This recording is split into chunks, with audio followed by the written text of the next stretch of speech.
Terima kasih pemirsa, Anda masih bersama kami. Saatnya kita bacakan pendapat pemirsa melalui pesan singkat maupun via media sosial. Ini kita lihat ada pesan singkat. Ini saya optimis Ahok dan Kapolda sepakat. Ini sepakat terkait dari penindakan tawuran begitu ya maksudnya. Baik, ini juga ada beberapa pesan dari masyarakat. Langkah maju mencegah konflik SOS. Sosial juga ini sudah menjadi urgensi begitu ya. Dan kemudian ada selanjutnya, ini juga melalui pesan singkat, butuh pembuktian atas kinerja tim ini, warga Jakarta butuh aksi nyata. Wah.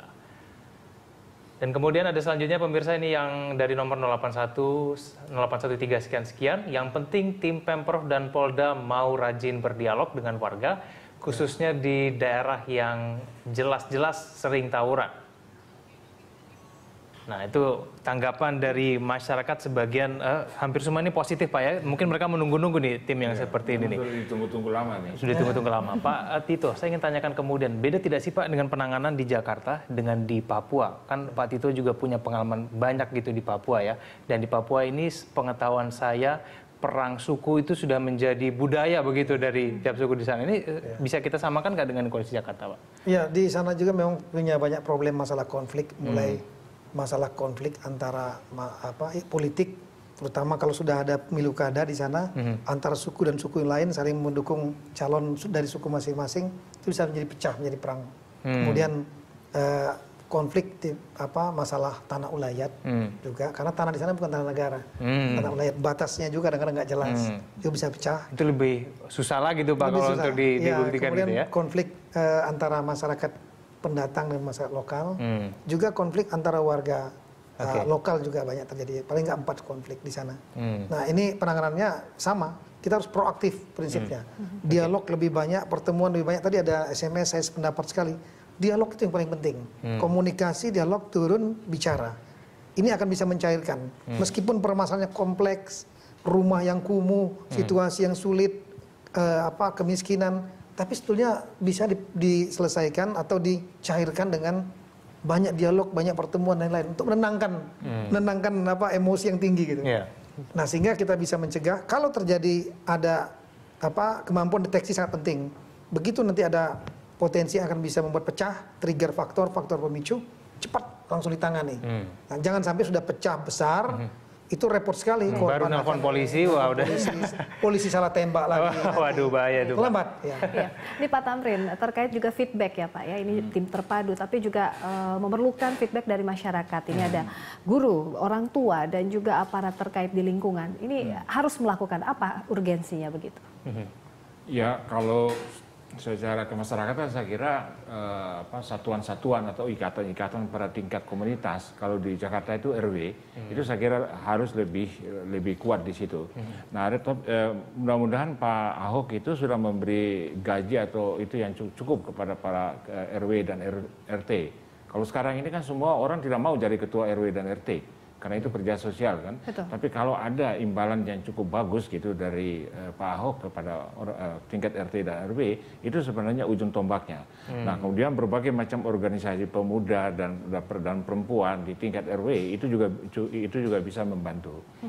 Nah, kalau orang tua ya itu kita kembali lagi ke solusi yang rada klasik bahwa ini orang tua harus ini, tapi ya itu semua orang udah tahu gitu. Pak Tamrin. Tapi yang saya antisipasi itu yang tadi Pak Tito udah bilang, kesulitannya justru barangkali di koordinasi antar pihak-pihak yang ada dalam tim terpadu ini.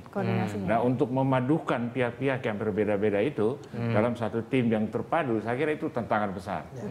Belum lagi memadukan anggaran misalnya, itu satu masalah. Tadi Pak Tito udah bilang kan, itu satu masalah. Dan sekarang sudah ada jalan keluar. Apalagi juga kemudian pemanduan kebijakan, strategi sampai dengan tindakan itu juga repot itu. Saya ingin tahu sendiri Pak, silakan Pak Tito. Beliau tadi sampaikan tadi bagus, saya pikir mengangkat 2 isu itu, masalah koordinasi dan masalah anggaran.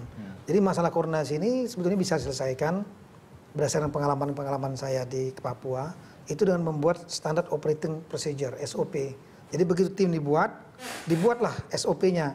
Siapa berbuat apa, tim penghentian, cara bekerjanya, tim pencegahan seperti apa, penindakan seperti apa, pelatihannya, pemulihan kerjanya seperti apa, mekanismenya, ini bisa dibuat sebetulnya. Yang kedua masalah anggaran. Anggaran ini kunci menurut saya.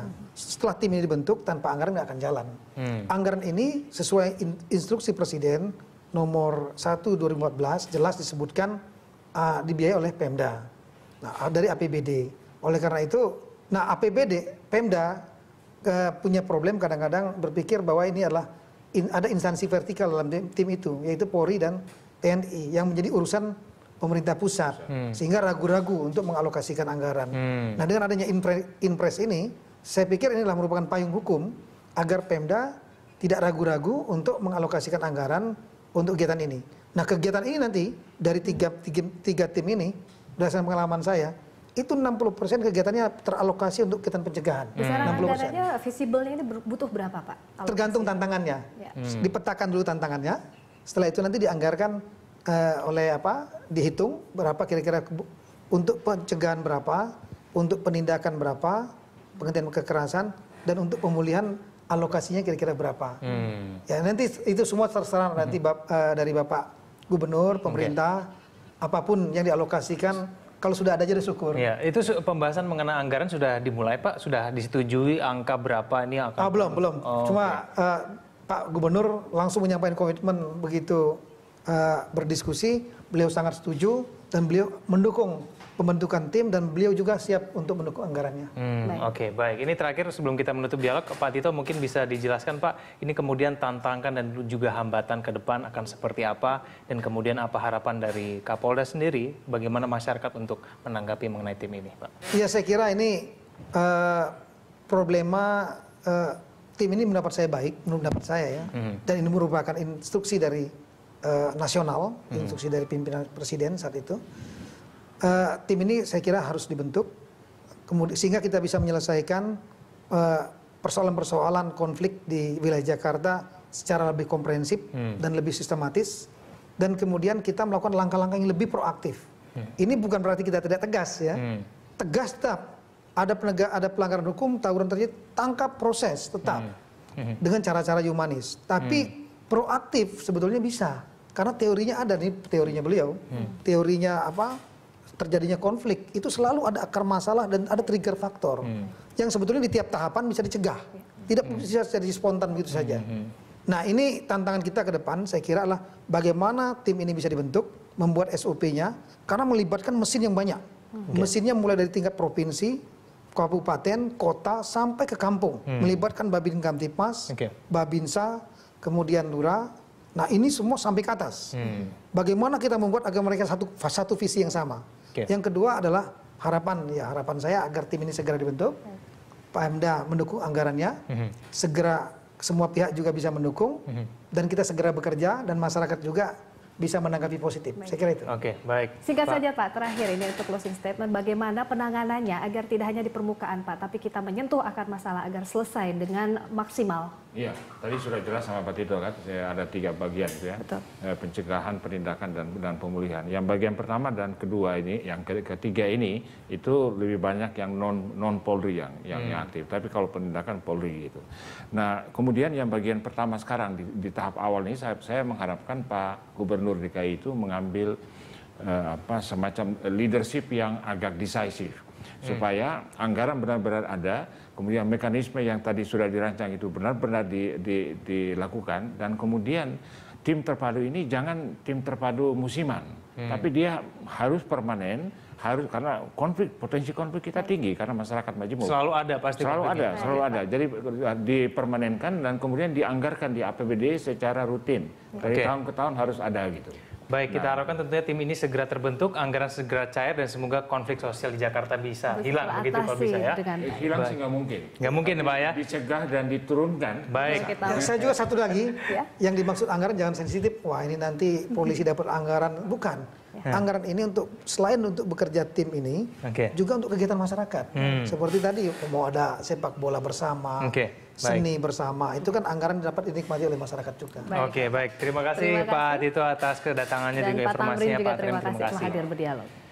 Pemirsa, demikianlah dialog Lunch Talk hari ini. Anda bisa mengirimkan informasi dan saran kepada kami lewat email di news@berita1.tv. Ya, atau follow kami via Twitter, Facebook, dan YouTube. Nantikan Lunch Talk setiap hari pukul 13 sampai 14 waktu Indonesia bagian Barat. Saya Kevin Egan. Saya Indri Soekardi, terima kasih dan